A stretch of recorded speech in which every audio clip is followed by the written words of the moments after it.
নমস্কার। উপাসনা চ্যানেলের সকল শ্রোতা, দর্শক ও সদস্যদের জানাই সাদর সুস্বাগতম। আজ আমরা আবারও চলে এসেছি খুব সুন্দর ও গুরুত্বপূর্ণ একটি আলোচনা নিয়ে। ভগবান শ্রী রামকৃষ্ণের উপদেশের মধ্যে আছে মেয়েরা এক একটি শক্তির রূপ, আর এই শক্তি তিনি বারংবার জোর করিয়া বলিয়া গিয়েছেন। নানা বিচিত্র রূপ পরিগ্রহণ করিয়া জগৎজননী সকলের সম্মুখে বিরাজ করেন। নারীর রূপও তাহার একটি রূপ।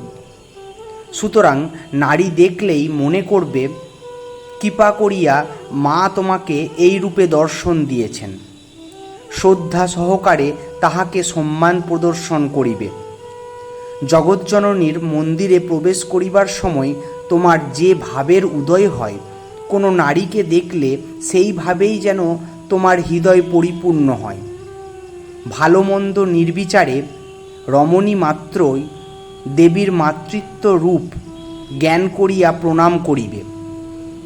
নারী জাতিকে নিন্দা করিবার আমাদের কি অধিকার আছে? সমগ্র জগতের সেই পরম কারণ স্বরূপ মহাদেবীর লীলা আমরা কি বুঝব? নারী জাতিকে পূজা ও সম্মান করাই আমাদের একমাত্র কর্তব্য। মনে করিবে সব রমণী সেই মহাদেবীর এক একটি রূপ। নানা অলঙ্কার ভূষিতা দেবী বিগ্রহকে আমরা যে রূপে পূজা ও অর্চনা করি, সেই রূপে জীবন্ত নারী মূর্তিকে দেবী জ্ঞানে আন্তরিক শ্রদ্ধা ভক্তি অর্পণ করিয়া আমাদের পুজো করিতে হইবে। আমাদের কর্তব্য, রমণীর প্রতি আমাদের কীরূপ ব্যবহার করা কর্তব্য, এই সম্বন্ধে কোনো একজন ভক্ত শ্রী রামকৃষ্ণদেবকে জিজ্ঞাসা করিল, মহাশয়, মেয়ে মানুষকে কি ঘৃণা করব? শ্রী রামকৃষ্ণদেব উত্তরে বলিলেন, যিনি ঈশ্বর লাভ করেছেন তিনি কামিনীকে আর অন্য চোখে দেখেন না যে ভয় হবে। তিনি ঠিক দেখেন যে মেয়েরা মা ব্রহ্মময়ীর অংশ, আর মা বলে তাই সকলকে পূজা করেন। ভগবৎ কৃপায় যিনি ঈশ্বর দর্শন করিয়াছেন তিনি নারীকে দেখিয়া ভয় করেন না, কারণ নারী মাত্রই তিনি জগদম্বার মূর্তি বলিয়া দেখিয়া থাকেন। বিশ্বরূপিণী দেবী নারী রূপে দর্শন দিয়েছেন মনে করিয়া তিনি প্রত্যেক নারীকে ভক্তি ও সম্মান করিবেন। স্বীয় গর্ভধারিণী জননীর মতো সকল নারীকে তিনি শ্রদ্ধা সহকারে অর্চনা করিবেন। যিনি কামিনী কাঞ্চন ত্যাগী তিনিই সাধু। যিনি সাধু তিনি স্ত্রীলোককে ঐহিক চক্ষে দেখেন না, সর্বদা তাহার কাছ থেকে দূরে থাকেন। যদি স্ত্রীলোক কাছে আসেন তাকে মাতৃবৎ দেখেন ও পূজা করেন। এরপর এক ভক্ত ঠাকুর শ্রী রামকৃষ্ণদেবকে জিজ্ঞাসা করলেন, কামকে কেমন করিয়া দমন করা যায় ঠাকুর?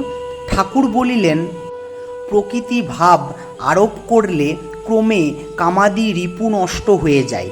যে কোনো রমণী হোক, তাহাকে দেখিয়া তোমার জননীর কথা যেন মনে উদিত হয়।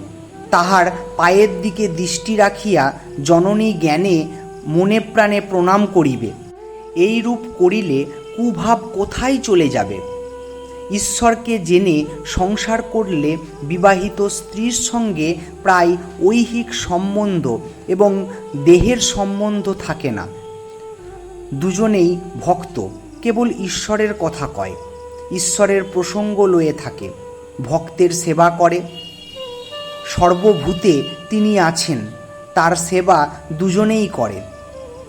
যে স্ত্রী স্বামীর সঙ্গে একত্রে বাস করিয়া ব্রহ্মচারিণীর মতো অবস্থান করেন, তাহাকে জগদম্বার পূর্ণ অংশ বা অবতার বলিয়া জানবে।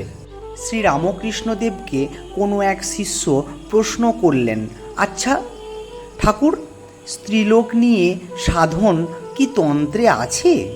শ্রী রামকৃষ্ণদেব উত্তরে বলিলেন, ওসব পথ ভালো নয়, বড় কঠিন, আর পতন প্রায়ই হয়ে থাকে। বীরভাবে সাধন, দাসীভাবে সাধন, আর মাতৃভাবে সাধন। সন্তান ভাব বড় শুদ্ধ ভাব। সাধারণ লোকের পক্ষে উক্ত পথ ভালো।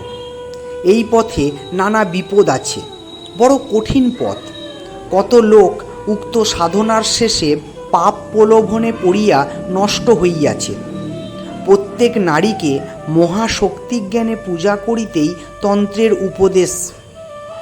এই সাধনা 3 প্রকার করিতে পারা যায়। প্রথম, সাধক ভক্ত নিজেকে সন্তান ভাবিয়া নারীকে মাতৃজ্ঞানে পূজা করে। আরেক পথ সখী ভাব। সাধক ভক্ত নিজেকে জগৎমাতার সখী ভাবিয়া তাহার সেবা ও উপাসনা করে। এই 2 পথের মধ্যে সন্তানভাবে মাতৃজ্ঞানে জগৎমাতা উপাসনা করাই প্রকৃত শ্রেষ্ঠ পথ। আরেক ভাব আছে বীর ভাব, সকাম ভাব, ভয়ঙ্কর বিপজ্জনক। বীর ভাবের সাধনা সকলের পক্ষে ভালো নহে। এই প্রসঙ্গে রামকৃষ্ণদেবের উপদেশ, তিনি বলেছেন তাকে উপাসনা করতে একটা ভাব আশ্রয় করতে হয়। আমার 3 ভাব, সন্তান ভাব, দাসী ভাব আর সখী ভাব। দাসী ভাবে সখী ভাবে অনেক দিন ছিলাম। তখন মেয়েদের মতো কাপড় গয়না ওড়না পরতাম। সন্তান ভাব খুব ভালো, বীর ভাব ভালো না। নেড়ানেড়িদের, ভৈরব ভৈরবীদের অর্থাৎ প্রকৃতিকে স্ত্রী রূপে দেখে। এইভাবে প্রায় পতন হয়ে থাকে। এক ব্যক্তি জিজ্ঞাসা করিলেন, আপনি স্ত্রী লইয়া ঘর করলেন না কেন? এই প্রশ্নের উত্তরে শ্রী রামকৃষ্ণদেব একটি গল্প বললেন। একদিন গণেশ একটি বেড়ালকে নখ দিয়ে আঁচড়ে দিল। পরদিন নিজের মায়ের গায়ে ওই নখের চিহ্ন দেখে গণেশ তার মাকে জিজ্ঞাসা করল, মা, তোমার গায়ে নখের দাগ কেন? জগৎজননী মা মহামায়া বললেন, বাপ, এ দাগ তোমার নখের দাগ। গণেশ বলল, আমার নখের দাগ তোমার গায়ে কি করে গেল? উত্তরে মা মহামায়া বললেন, বাবা, কাল তুমি বেড়ালকে নখ দিয়ে আঁচড় দিয়েছ। গণেশ বললে, বেড়ালকে আঁচড়ালুম, তা তোমার গায়ে দাগ এলো কি করে?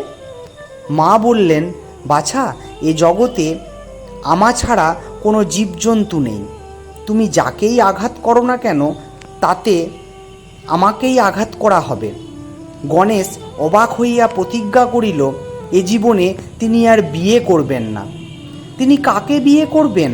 সবই তো তার মা। সর্বত্রই মাতৃত্ব বোধ হওয়াতে গণেশ আর বিয়ে করলেন না। আমারও সেই দশা। আমি স্ত্রীলোক দেখা মাত্রই মা বলে মনে করি।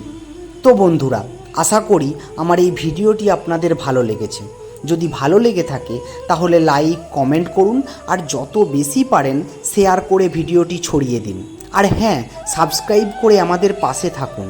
ঠাকুর মা স্বামীজির চরণে প্রণাম জানিয়ে এই ভিডিওটি এখানেই শেষ করলাম। ধন্যবাদ, ভালো থাকবেন।